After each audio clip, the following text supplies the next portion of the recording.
Update 2.2's main story quest answered a lot of lingering questions from the first arc of rinascita's story, while introducing plenty more of its own. Questions surrounding Raguna's future, the fate of the Order of the Deep, and the role of Cristoforo, Frolova, and the Fraxidist in the next and likely final act of rinascita's story are all at the forefront of players' minds. But one question, likely forgotten by the conclusion of 2.2's story, also remains. That question stems from this short cutscene early on in 2.2's main story. As for the rest of the way, I see it clearly now. Why does Cartethyia see only monochromatic outlines in this scene and throughout the entirety of 2.2 until the very end? Why is her vision limited? Why investigate this question, and what does this mean on a grander scale? It's easy for players to forget about this moment in the early chapters of the main story quest, or to simply write it off as some sort of odd character trait for Cartethyia. But the presentation of the narrative makes it clear to show events through Cartethyia's eyes 3 separate times during the story to emphasize her vision.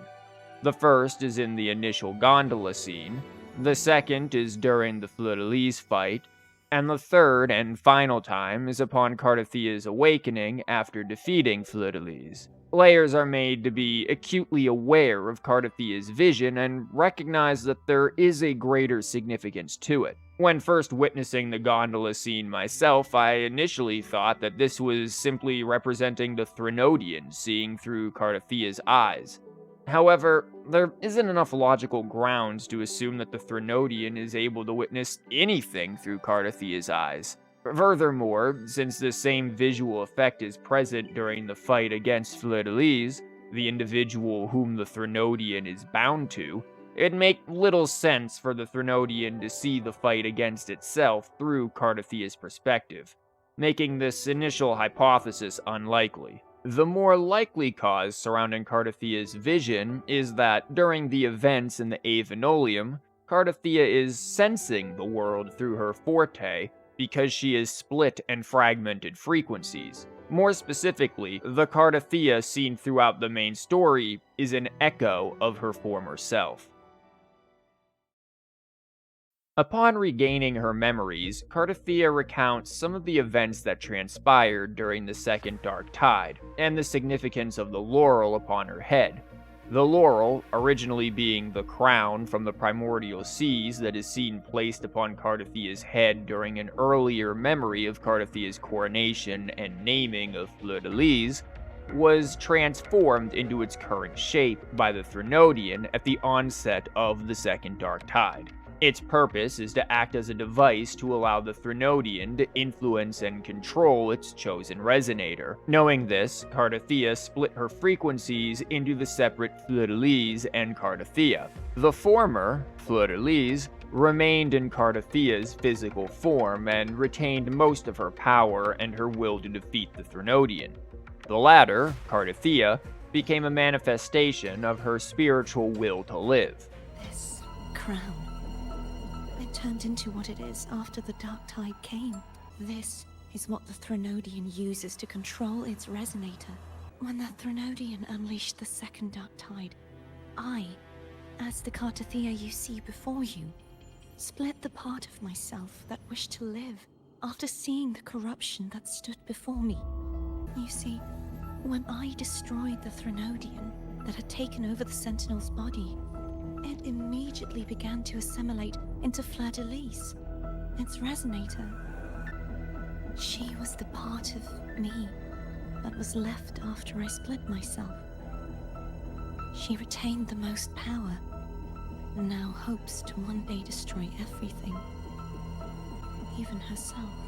The physicality of each half is worth noting as it explains the physical differences between Cartethyia and Fleur-de-Lis. Since Fleur-de-Lis retained Cartethyia's original physical body, she continued to physically age and grow over the 20 years. This fact is first brought to attention through Cantarella's observation that the Cartethyia of the Avinoleum hasn't aged since she was last seen in Rinascita, despite the fact that both Cantarella and Cartethyia should be roughly the same age. I had the privilege of watching the Blessed Maiden's performance at the Carnival once. I'm rather surprised. After all this time, you still look exactly as you did that day. But you and I should be around the same age. Before entering the Avinoleum, Cantarella recounts how she witnessed the Second Dark Tide as a young girl, prior to becoming the current matriarch of the Physalia family. When juxtaposing these 2 points, it becomes clear that Cartethyia has not aged past being an equally young girl, despite the Second Tide having happened over 2 decades ago. In addition to Cartethyia's unaging form, an optional dialogue with Cartethyia herself reveals further insights into her true nature. At the interlude on the second night in the Avinoleum, the player has the opportunity to speak to Cartethyia, and, if the required items are available, unlock additional dialogue where Rover offers Cartethyia food. While each option provides unique responses and information, such as the fact that Cartethyia is a true Ragunese and Italian elf who understands that pizza tropicale is an abomination and pineapple does not belong on any pizza. Just the sight of it is enough to... Is this what people eat nowadays? All of the dialogue options reveal that Cartethyia no longer requires food for sustenance. This, coupled with the fact that she is seemingly unaging, supports the notion that Cartethyia is not inhabiting her true physical body. The Cartethyia of the Avinoleum is only a manifestation of the original Cartethyia's spiritual will to live and understand her true nature as a resonator. One's willpower and drive are a central topic of thematic argument in this arc of the story. It is the will of each Physalia family leader to hold to the truth against the Threnodian's influence that is tested every generation. It is Fleur-de-Lis's will to stand against the Threnodian that holds out until the final confrontation with Rover. And it is Cartethyia's will to live and understand her true nature as a resonator that tethers her to her current physical form in the Avinoleum. The importance of one's will, obsession, and sense of duty is brought to the player's attention via Rover during the night scene with Cartethyia and the dragon echoes. In this scene, Cartethyia is mourning her past dragon friends and relaying her feelings to their echoes, albeit she doubts that such an act truly makes a difference since they are already gone and now merely frequencies. However, Rover makes mention of an anecdote, likely Xiangli Yao's confrontation with his friend, where 2 past friends were able to reconcile their differences despite one being an echo. This is then followed up by saying that if one's obsession is strong enough, then the echo can take a physical form until relieved of its duty. I once saw 2 friends. One who was already dead. Reconcile with each other from within a Sonaro sphere. When frequencies are concentrated in one place, it's possible that their reverberations could still carry traces of human will. They might still be able to hear and feel. After all, these frequencies are strong enough to manifest in the real world. I need to give them a real victory.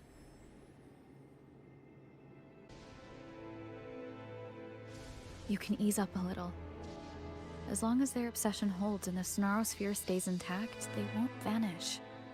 The following day, the player is given a direct example of this with Cadanto's echo guarding Cartethia's old sword. Cadanto continuously returns to fight Rover and carry out its duty to protect the sword until Cartethyia relieves it of this duty. Cadanto's sense of duty and obsession to carry it out is both a reflection of Rover's previous words and Cartethyia herself. Cartethyia is equally as obsessed with understanding her true nature as a resonator and carrying out her duty to the path of salvation that she swore to follow upon becoming the Blessed Maiden. I choose salvation. I wish to be the Master's blade, striking evil, upholding virtue and offering salvation to those in peril. This path of salvation upholds justice and seeks to strike down evil, and it is symbolic of Cartethia's and Fleur-de-Lis's shared desire to defeat the Threnodian. Cartethia's will to fulfill this duty at any cost and to live, a point mentioned on multiple occasions throughout the story, is as equally strong of an obsession, if not more so, than Cadanto's. Cartethyia even realizes this herself when the idea is first brought up by Rover. Bound by obsession, till relieved of duty. Cartethyia? Nothing. Just a stray thought. Bound by obsession, till relieved of duty. Today, the part of me that wishes to live on will vanish. Is it because my wish has finally been fulfilled? And it is this obsessive duty that tethers Cartethia's echo to the Avinoleum until Rover, in a similar fashion, relieves both Fleur-de-Lis and Cartethyia of their duty by defeating the Threnodian. The defeat of and confrontation with the Threnodian holds further evidence of Cartethyia being an echo. During the confrontation with Fleur-de-Lis, Cartethyia fulfills her duty to salvation by becoming the literal sword of virtue for Rover to strike down the Threnodian with. To do this, Cartethyia gives up her remaining energy and shimmers gold before being absorbed into Rover's tacit mark and eventually becoming this sword. The act of glowing gold is visually connected to echoes in Wuthering Waves, and furthermore, like Cartethyia, Fleur-de-Lis, upon defeat in her unlockable boss battle, can become an echo that is a sword. The symbolic value of the sword doesn't end at the literal echo stage, however. Fleur-de-Lis's defeat comes at the hand of Rover impaling her with the sword Cartethyia. This act is not just symbolic of Cartethyia choosing her path as a resonator, fulfilling her goal of defeating the Threnodian and lending Rover her power. It is the literal remerging of Fleur-de-Lis and Cartethyia. As the remerged entity falls to the ground below, it takes the form of Cartethyia saying her final words. The likely reason for this is twofold.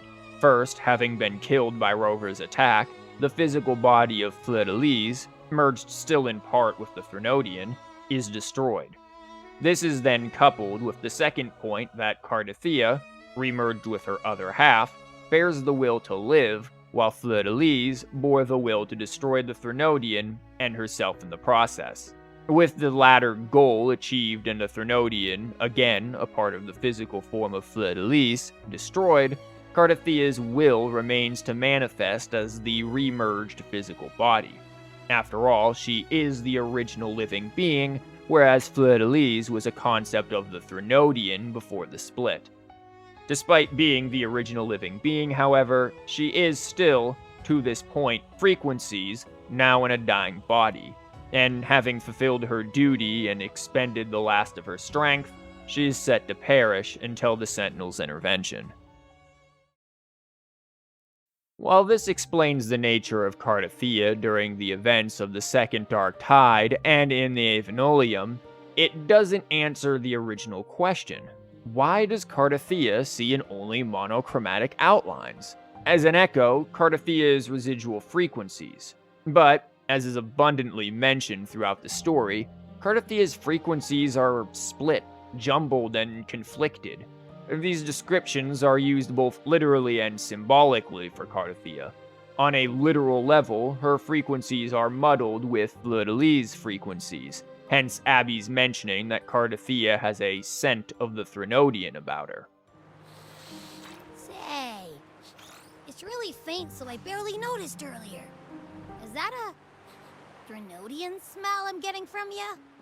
On a symbolic level, these clashing frequencies represent Cartethia's conflicting convictions and confusion. In that regard, despite her obsession and duty, her conviction is still split and weakened, and because of that, she's unable to see clearly on both a symbolic and literal level. In the literal sense, it is most likely that Cartethyia is sensing the world around her via her forte and tacit mark. This explains why she's only able to sense Cantarella as a jellyfish, the frequency manifestation of Cantarella's forte, and not visually see her form clearly.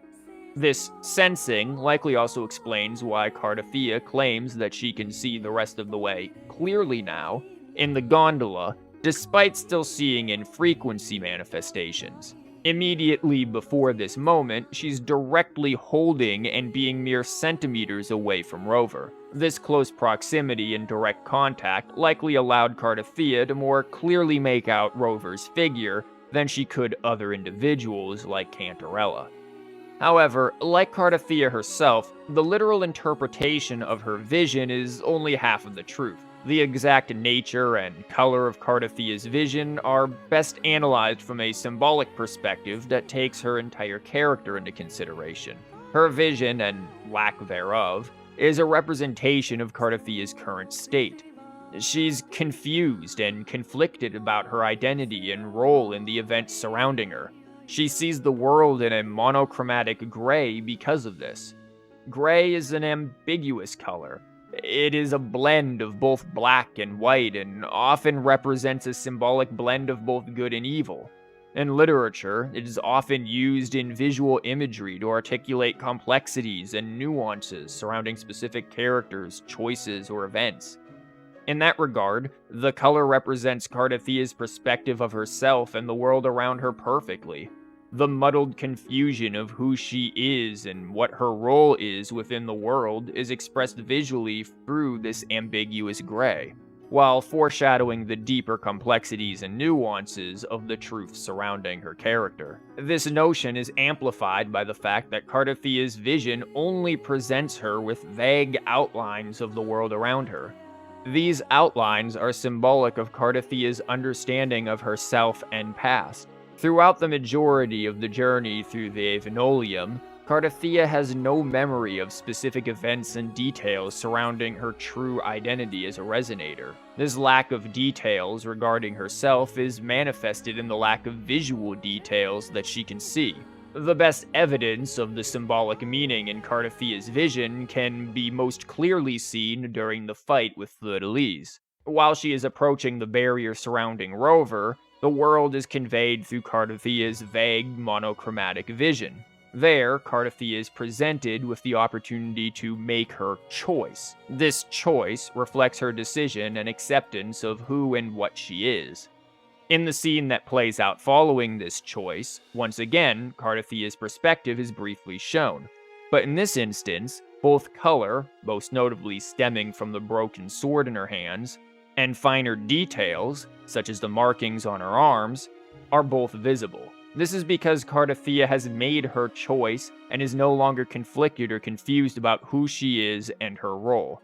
While she is weakened and her vision blurry, her frequencies are no longer conflicted, as Abby acknowledges after the final memory. And her decision solidifies her convictions and removes any lingering confusion she has towards herself. This decision and acceptance is further emphasized in Cartethia's choice to not let the Sentinel erase her memories of Fleur-de-Lis and the past events that have transpired. Her acceptance of her true self, especially after re-merging with Fleur-de-Lis, emphasizes her resolve, and this is visually represented by seeing through her perspective again upon awaking. In this scene, she sees Rover in full clarity as she's no longer a weakened split frequency and echo. She is remerged with Fleur-de-Lis, and her frequencies restored by the Sentinel's sacrifice. This sacrifice saves Cartethyia from being the originally martyred Blessed Maiden, who is an already dead echo, and instead allows her to become a reborn Blessed Maiden, who represents the rebirth that the word rinascita means. But on a grander scale, what does Cartethia's vision reveal?